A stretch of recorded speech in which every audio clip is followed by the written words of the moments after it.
On sait qu'aujourd'hui, dans le monde, ce sont les grandes aires urbaines qui attirent la richesse.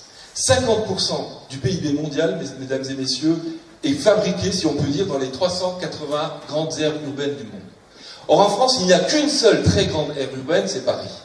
Puis on a quelques très grandes villes, mais nous avons une difficulté en Lorraine, c'est que justement, nous n'avons pas de très grandes villes. Et donc, le législateur, à partir des réflexions de la commission Raffarin, a imaginé des métropoles et des pôles métropolitains. Et donc, nous avons décidé, entre Épinal, Nancy, Metz et Thionville, de nous constituer en pôle métropolitain pour être plus forts ensemble qu'aucun d'entre nous ne pourrait l'être seul. Nous avons donc créé ce pôle métropolitain et j'ai obtenu de la grande région, de Mme Malou Dreyer, qui est la présidente de la grande région à l'heure actuelle, de reconnaître le pôle métropolitain du Sion-Lorrain comme un acteur de la grande région, qui va donc siéger maintenant au comité directeur de la grande région. C'est une décision que j'ai obtenue à la fin de mon mandat à l'automne de l'année dernière, ce qui va nous permettre, mesdames et messieurs, d'obtenir des fonds européens. Car une partie des fonds européens sont gérés par la grande région. Mais pourquoi est-ce qu'il faut faire ça? Parce que Thionville, mais c'est aussi le cas de Metz et de Nancy, nous sommes trop petits par rapport aux très grandes villes européennes, par rapport aux grandes villes allemandes ou espagnoles par exemple ou anglaises. Et donc il faut nous organiser. L'aire urbaine du pôle métropolitain du Sion-Lorrain, c'est 1 200 000 habitants. Et les résultats sont déjà là. Si aujourd'hui nous avons une université lorraine qui est apparue dans les classements internationaux, c'est parce que nous avons fusionné l'université de Metz et celle de Nancy. Si nous avons aujourd'hui une communauté hospitalière de territoire qui permet aux professeurs de médecine du CHU de Nancy de venir exercer au CHR de Metz-Thionville, c'est parce que nous avons créé le pôle métropolitain. Et donc nous allons nous constituer, c'est ce que nous avons fait, pour être plus forts à l'échelle européenne, et en même temps, évidemment, nous allons travailler au sein de la grande région, et notamment avec nos amis luxembourgeois, parce qu'il faut une synergie à l'intérieur de la grande région pour capter la richesse et pour créer de la richesse. Et donc moi je suis très fier en tant que président du pôle d'avoir obtenu la reconnaissance du pôle métropolitain au sein de la grande région comme un acteur européen maintenant pour développer notre territoire. Thionville a été luxembourgeoise, allemande, française, donc a toujours été au cœur des grands moments de l'histoire européenne. Et ça a toujours été une grande terre d'entrepreneurs. Le problème aujourd'hui du positionnement de Thionville, c'est qu'on s'est toujours senti en faiblesse par rapport à Luxembourg. On regarde les emplois qui se créent à Luxembourg, on n'a pas de pôle d'innovation à Thionville, et on n'a pas rien qui fait que Thionville se distingue des autres, et du Luxembourg en particulier.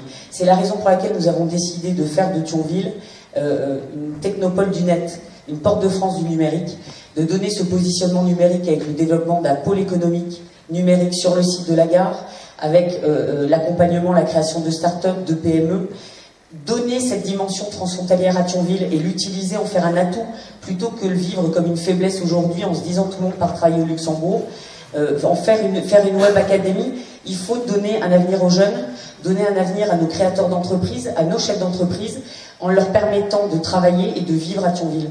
Je crois que l'enjeu, il est là aujourd'hui pour Thionville, c'est vraiment de créer ce développement économique, créer de l'emploi à Thionville, pour permettre aux gens, et l'emploi qui sera créé à Thionville va avoir un impact sur toute l'économie locale, parce que les gens qui travailleront à Thionville vont consommer à Thionville, seront présents sur Thionville toute la journée, et donc on aura un impact totalement différent par rapport à ce qui se passe aujourd'hui. L'enjeu, il est là. Donc créer un vrai pôle d'innovation qui soit reconnu au cœur de la grande région, justement, avec nos voisins luxembourgeois, allemands, belges, leur donner l'opportunité de venir y installer également leurs entreprises, des entreprises aussi qui peuvent venir de la région parisienne, où on a un problème de coût du foncier qui est très important. Je rappelle qu'on est sur une gare TGV qui n'est pas exploitée. Nous sommes une des seules villes ayant une gare TGV qui n'a pas fait de développement économique sur le site de sa gare, alors qu'on a une opportunité considérable. Alors on me répond qu'il y a un problème de parking, mais les solutions sont très faciles à apporter pour le stationnement sur la gare. Donc l'enjeu, il est là, de créer une vraie dynamique autour du développement numérique, qui est un développement d'avenir aujourd'hui en termes d'emploi. J'aimerais bien que Thionville soit la première ville de notre région, même si c'est Metz en termes d'habitants. Moi, je pense qu'en parle, vous étiez au pouvoir, et justement, les contraintes qu'aujourd'hui ont les entrepreneurs, et j'en fais partie, c'est les charges. On n'a pas les mêmes charges, donc on ne peut pas se battre à armes égales. On va parler de l'Europe. Alors nous, le Front National, on est contre l'Europe là actuellement. Je ne vais pas parler de l'Europe. Aujourd'hui, je suis là pour parler de Thionville. On ne peut pas lutter contre les Thionvillois.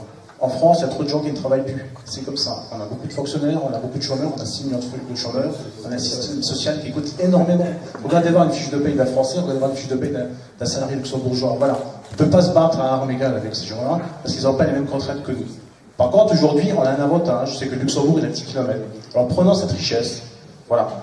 Nous, on en bénéficie au niveau des commerces, parce que c'est comme les gens qui travaillent à Luxembourg qui apportent de la richesse à Thionville, parce que je pense que les travailleurs français n'ont même plus l'argent pour bénéficier un peu de loisirs et de profiter plus que les transfrontaliers. Alors c'est vraiment le problème de l'Europe, en fait. L'Europe n'est pas harmonisée. Alors vous, Madame Grandmère, Monsieur Mertz, votre famille politique au pouvoir, vous n'avez rien fait pour harmoniser cette Europe-là. Et tant que cette Europe-là ne sera pas harmonisée, on aura toujours des problèmes. On ne peut pas se battre avec le Luxembourg, on ne peut pas se battre avec l'Allemagne, on ne peut pas se battre avec les Roumains ou les Albanais à 400 € par mois. Voilà. Alors ça, c'est un problème d'Européens. Et aujourd'hui, je pense qu'on en paye des pots cassés parce qu'on le voit partout. Aujourd'hui, les jeunes Thionvillois qui travaillent en France ne peuvent pas se payer des appartements qui sont hors de prix. De toute façon, on va en parler. Ils n'arrivent pas à se battre par rapport à des deux jeunes gens qui vont travailler au Luxembourg. Voilà, c'est pas les mêmes revenus, c'est pas les mêmes salaires. Et aujourd'hui, je pense qu'aujourd'hui, on a deux habitants qui travaillent à Thionville qui sont différents. Les travailleurs français et les travailleurs transfrontaliers. Et ça crée un tas de problèmes. Alors nous, ce qu'on propose aujourd'hui, c'est sûr que c'est des partenariats avec la recherche. Le tourisme, pour nous, c'est très important. Des formations, mais bon, on a un très faible niveau au niveau des langues, au niveau de l'allemand. Je pense que l'allemand, ça doit être une priorité au niveau de nos écoles. On est comme à 10 km, même si Luxembourg disent qu'ils ne parlent pas allemand, mais c'est comme un patois qui est très proche de la langue germanique. Donc donnons-nous des avantages. Pour l'instant, faisons-nous avec nos moyens.